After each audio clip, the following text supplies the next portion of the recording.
Welcome, warriors and mythology enthusiasts! Have you ever wondered if Kratos were a real god in Greek mythology? How Olympus would have fallen? Or do you want to dive deeper into the most epic revenge story in mythology? If you love mythical legends, epic battles, and the unstoppable rage of Kratos, you're in the right place. Hit that subscribe button now. Turn on notifications so you never miss an epic myth. And comment below. Let us know what mythological stories you want next. The legendary life of Kratos, the god of war. Are you ready to witness the most legendary journey of vengeance? There's a game that has introduced an entire generation to Greek mythology, a game so iconic that its main character is often mistaken for an actual figure from ancient legends. If you haven't guessed already, I'm talking about God of War and its legendary protagonist, Kratos. First, released in 2005 for the PlayStation 2, God of War captivated players not just with its fast-paced hack-and-slash combat, but also with its gripping narrative. It weaves elements of Greek mythology into a revenge-fueled odyssey, allowing players to face mythical beasts, challenge the gods, and ultimately bring down the Greek pantheon itself. At its core, it's a classic tale of vengeance and redemption, but the way it brings to life the gods, monsters, and legends of ancient Greece is what makes it an unforgettable experience. At the heart of this epic saga is Kratos, a fearsome Spartan warrior who rose through the ranks to become the youngest captain in the Spartan army. His military career seemed unstoppable until he led his forces against a massive barbarian horde from the east.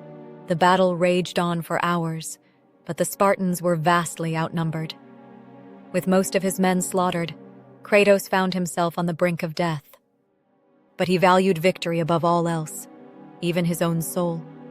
In his desperation, he called out to the god of war, Ares, for salvation. And that moment would haunt him forever. Ares, ever eager for destruction, descended from the heavens and saw in Kratos the perfect instrument of war. He recognized the Spartans' raw potential, and in exchange for unwavering servitude, granted him the power to annihilate his enemies. The Oracle of the Temple had warned Kratos not to enter, knowing the tragedy that awaited inside. But because he ignored her, she placed a terrible curse upon him. The ashes of his slain wife and daughter became bound to his skin, marking him forever as the Ghost of Sparta, a living testament to his sins. Tormented by the horrors of his past, Kratos sought redemption. He embarked on a journey to uncover the truth about his forgotten life, only to find that his nightmares were not illusions. They were memories of the countless lives he had taken. For 10 years, he served the gods in hopes of ridding himself of his burdens, but when his suffering persisted, he demanded answers. Athena offered him a chance at peace, if he would help her stop Ares from destroying Athens. For 10 years, he served the gods in hopes of ridding himself of his burdens, but when his suffering persisted, he demanded answers. Athena offered him a chance at peace, if he would help her stop Ares from destroying Athens. The only way to slay a god was to unlock the power of Pandora's box. But just as Kratos was about to claim it, Ares, from miles away, hurled a massive pillar straight into his chest, pinning him to a rock and killing him. Kratos was dragged into the depths of the underworld, but he refused to submit to his fate. Fighting his way out of Hades, he eventually confronted Ares. Opening Pandora's box, he unleashed its divine power and did what no mortal had ever done before. He killed a god. Yet victory did not bring peace. Athena informed him that while his sins were forgiven, he would never escape his memories. Devastated, Kratos climbed to the highest peak in Greece and threw himself into the abyss, hoping to end his suffering. But Athena had other plans. She saved him from death and declared that, with Ares gone, a new god of war was needed. Whether he wanted it or not, Kratos was now a god. But godhood was not the salvation he had hoped for. Now armed with divine power, Kratos razed cities and waged war at will, causing unrest among the Olympians. Fearing his unchecked wrath, Zeus hatched a plan to rid himself of Kratos once and for all. The king of the gods gifted him the blade of Olympus, instructing him to use it against the Colossus of Rhodes. But what Kratos didn't realize was that by channeling his divine power into the blade, he was making himself vulnerable. Once the battle was over, Zeus revealed his deception, struck down Kratos, and sent him back to the underworld. This time, however, it was not a god who saved him.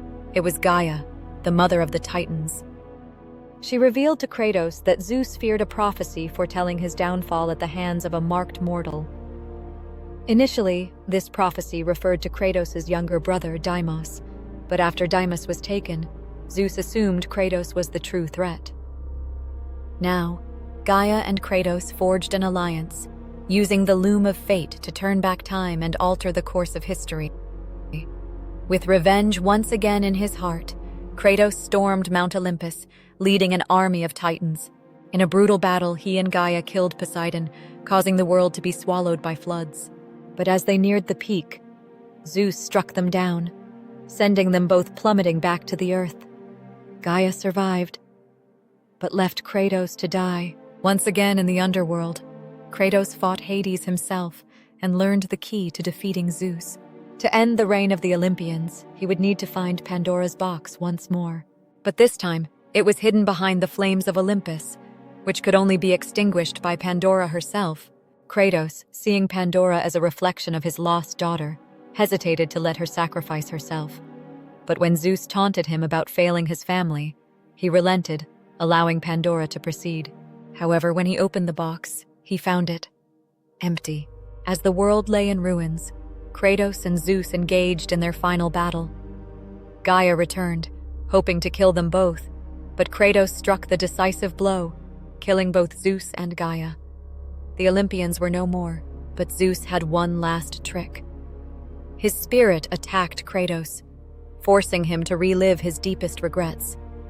Yet this time, Kratos faced them head-on, overpowering Zeus's essence and brutally killing him. Athena appeared once more, revealing that when Kratos first opened Pandora's box, he unknowingly released hope, a force that empowered him to kill the gods. She demanded he return it to her so she could guide humanity.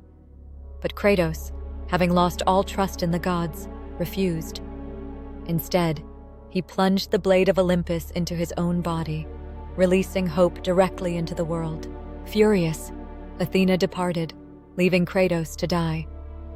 But as the screen faded, his body disappeared. Only a trail of blood led to the cliff's edge, hinting that his story was far from over. And as we know, Kratos survived. He escaped to the Norse realm, where a new adventure awaited him with his son, Atreus. But that is a tale for another time. If you enjoyed this breakdown of God of War, be sure to leave a comment below.